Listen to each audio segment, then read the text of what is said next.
Good morning friends, কেমন আছো তোমরা? তোমাদের রান্না সব হয়ে গেল প্রত্যেকের, আমার ফ্রেন্ডদের।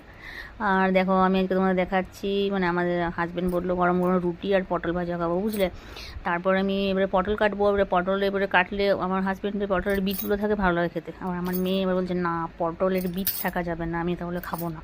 মানে আমাকে কত রকম করতে হবে, পটলের বীজ ছাড়িয়ে ভাজতে হবে আলাদা, আবার পটলের বীজ সমেত ভাজতে হবে।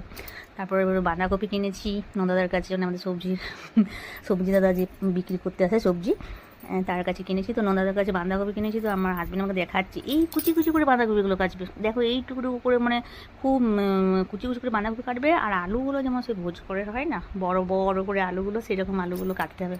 তাই কাটলাম। মেয়ের পছন্দ, আমার হাজব্যান্ডের পছন্দ, সবারই পছন্দ তো নিয়ে আমাকে থাকতে হবে, এটাই তো আমার সংসার।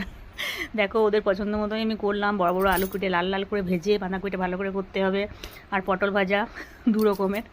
আমার ভিডিও